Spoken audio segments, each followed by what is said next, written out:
Halo, perkenalkan nama lengkap saya Suyario Balapernyawa, NIM 2892350036 dari Prodi Manajemen. Matkul Aspek Hukum dalam Bisnis. Tugas UAS. Di dalam video pembelajaran kali ini saya sedikit membahas yang tentang pahami aspek hukum dalam bisnis supaya bisnis kita aman. Nah, di sini memulai bisnis tentu saja bukan perkara yang mudah. Kamu harus mengetahui tentang berbagai aspek supaya tidak terjadi permasalahan pada bisnis yang kamu jalankan di masa depan. Salah satu aspek penting tersebut adalah pandangan dari hukum. Nah, apa yang dimaksud dengan aspek hukum dalam bisnis? Nah, kita perlu tahu ya, di dalam sebelum kita melakukan atau membuat bisnis, kita harus perlu tahu juga kedepannya akan seperti apa. Nah, di sini apa itu aspek hukum dalam bisnis? Perlu diketahui, hukum tidak hanya berlaku untuk bisnis saja. Hukum memang akan selalu dilibatkan di bidang apa saja. Nah, ini hukumnya. Kita perlu tahu hukum ini tidak hanya berada dalam bisnis. Nah, hukum ini selalu ada mana-mana. Contohnya di pengadilan, dalam mengurus perkara yang bermasalah. Nah, keberadaan hukum ini tentu saja tidak lain agar segala sesuatu bisa berjalan menurut aturan yang berlaku dan tidak menimbulkan masalah. Nah, karena dengan adanya hukum, semua masalah atau perkara bisa kita selesaikan. Nah, pengertian dari aspek hukum dalam bisnis sendiri adalah kaidah tugasnya mengatur segala hal tentang tata cara pelaksanaan dalam aktivitas keuangan, perdagangan, dan industri yang berkaitan dengan pertukaran barang dengan uang, modal maupun jasa atau layanan. Nah, pengertian aspek hukum ini mengatur segala hal tentang cara pelaksanaan dalam beraktivitas, contoh dalam keuangan, perdagangan, maupun produk, maupun tukar-tukar jasa. Sama seperti di bidang lain, setiap kegiatan bisnis atau usaha pasti memerlukan hukum sebagai salah satu perlindungan sekaligus menegakkan keadilan. Nah, kita perlu tahu di dalam hukum bukan hanya berlaku dalam bisnis, tapi juga menegakkan keberadaan. Contoh yang bermasalah. Nah, hukum memiliki sifat yang mengikat, bisa membuat siapa saja akan merasa bertanggung jawab dan menjadi takut bila melakukan sesuatu melanggar hukum. Nah, contoh kita melanggar hukum, kita harus bertanggung jawab. Nah, tanpa keberadaan hukum ini, maka segala hal bisa menjadi kacau dan tidak bisa berjalan dengan efektif. Nah, tanpa adanya hukum, semua kejahatan atau segala hal yang bisa kita buat bermasalah itu tidak akan bisa karena tidak ada hukum. Nah, jadi kita perlu adanya hukum supaya segala sesuatu itu yang bisa berjalan dengan baik. Nah, agar tidak terjadi hal yang tidak diinginkan, maka sebelum membangun usaha harus mengetahui dengan baik apa saja aturan-aturan yang harus ditaati di dunia bisnis. Mempelajari hukum juga tidak ada salahnya supaya kita mulai bisnis, kita akan mengerti dan menjadi lebih siap. Nah, untuk membangun sebuah usaha, kita harus perlu tahu apa saja aturan yang ada di dalam perusahaan tersebut atau usaha tersebut, sehingga kita bisa membangun usahanya dengan baik. Nah, di sini kita harus tahu fungsi dan manfaat hukum dalam bisnis. Keberadaan hukum memang diciptakan untuk menjaga keamanan, keadilan, serta upaya perlindungan kepada semua masyarakat di dalam suatu negara. Nah, keberadaan hukum ini bisa kita menciptakan, menjaga keamanan, keadilan, serta perlindungan dalam suatu negara.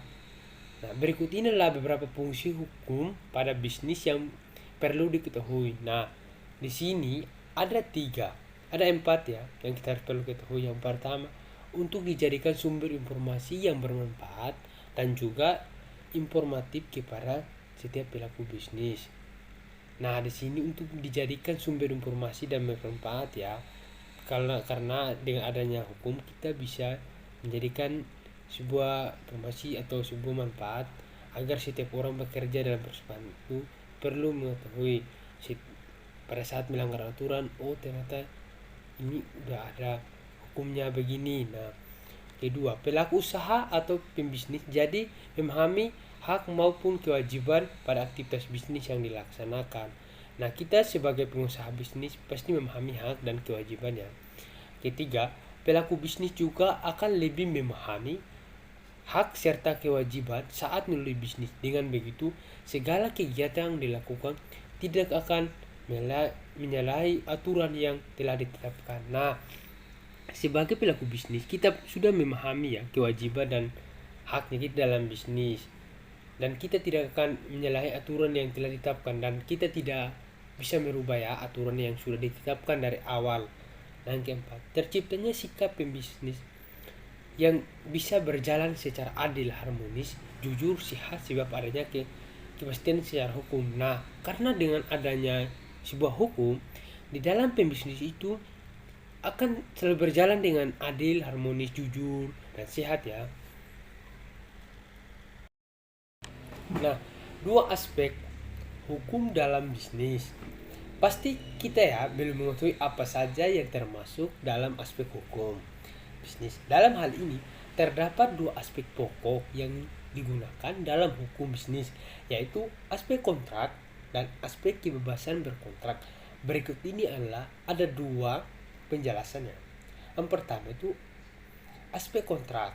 Aspek ini merupakan sebuah perjanjian yang juga dijadikan sebagai sumber hukum utama. Nantinya semua pihak yang terlibat akan tunduk dan patuh terhadap perjanjian tersebut. Contoh nih, di dalam sebuah aspek kontrak sudah diperjanjikan sebagai sumber utama nanti. Nah, contoh mereka mau bekerja tapi mereka menolak lagi. Nah, karena udah ada tanda perjanjian dari awal. Nah, jadi yang terlibat dalam perjanjian tersebut harus tunduk dan patut perjanjian yang disepakati tadi itu. Nah, yang kedua nih, aspek kebebasan berkontrak. Di dalam aspek ini, isi perjanjian yang dibuat bisa bebas sesuai dengan kesepakatan dari semua pihak yang diajak kerjasama. Nah, ini aspek ini bebas ya, bisa disepakati semua orang dan bisa diajak kerjasama siapapun. Contoh hukum dalam bisnis. Agar kita bisa lebih paham tentang sumber hukum di atas, di sini ada beberapa contoh hukum bisnis yang mungkin suatu saat akan kamu jumpai di dalam pekerjaan. Nah, di sini dari beberapa contoh ada nanti kedepannya ya bisa kita jumpai dalam sebuah pekerjaan. Nah, yang pertama itu contoh hukum bisnis di bidang perkreditan. Mungkin kamu pernah terlibat di dalam kasus bisnis yang satu ini, yaitu pengkreditan. Bentuk dari pengkreditan ini juga banyak sekali konteksnya. Salah satunya adalah pengkreditan yang ditawarkan dari suatu bank kepada para pelaku usaha bunga yang sangat rendah. Nah, ini pengkreditan. Contoh, di dalam perusahaan itu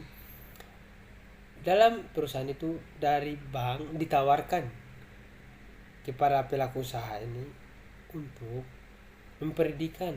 Nah, karena dari tawaran dari bank tersebut bunganya sangat rendah, jadi si pemilik usaha ini dia tergoda untuk melakukan pengkreditan. Yang kedua, hukum bisnis pada dunia perikatan.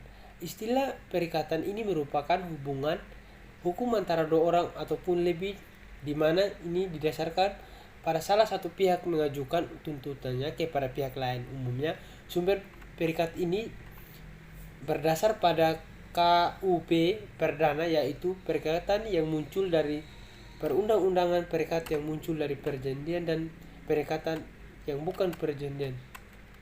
Nah, di sini hukum bisnis pada dua perikatan itu hubungan antara dua orang ataupun lebih, di mana ya yang didasarkan pihak mengajukan tuntutan yang kepada pihak lain. Nah, di sini kedua ini yang melakukan hukum atau bekerja sama sebelumnya.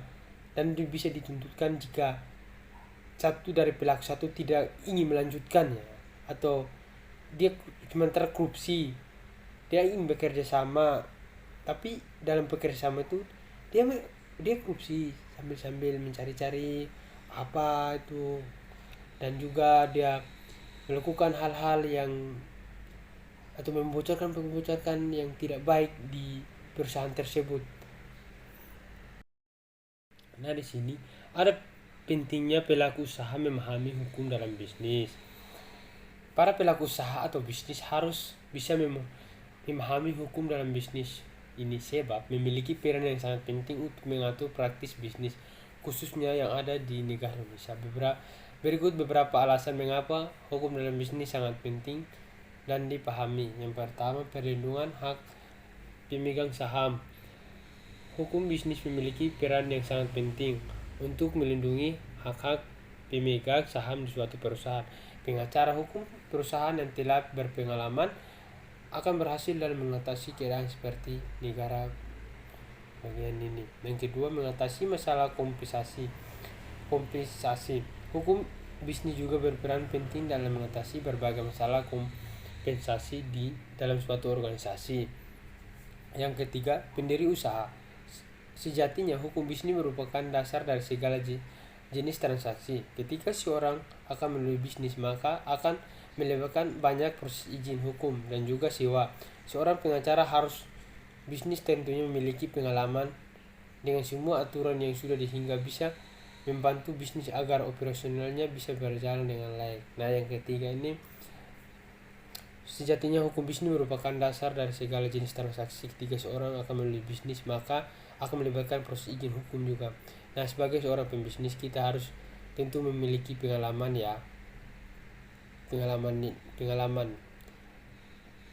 karena dari pengalaman tersebut kita bisa membantu bisnis kita menjadi operasional atau berjalan dengan baik. Nah, betul.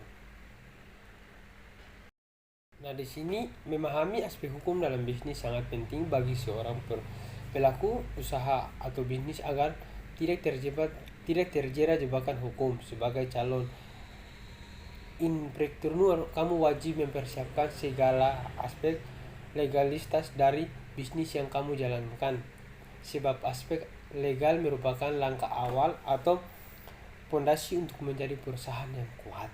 Nah, memahami aspek dalam sangat penting bagi seorang. Nah, kita harus perlu memahami ya pelaku usaha agar bisnis kita berjalan dengan baik, terjebak dalam hukum. Seorang kita wajib mempersiapkan segala aspek legalitas dari bisnis yang kita jalankan. Nah, yang kedua, menjadi seorang pembisnis tentu saja memerlukan pengalaman dan ilmu yang cukup agar segala bisa berjalan dengan baik. Nah, seperti yang kita ketahui tadi bahwa jika kita melakukan pembisnis, kita harus berpengalaman sehingga bisnis kita itu berjalan dengan baik. Tidak ada masalahnya juga jika kamu menyimak berbagai artikel terkait bisnis dan entrepreneur yang ada di website resmi. Terima kasih.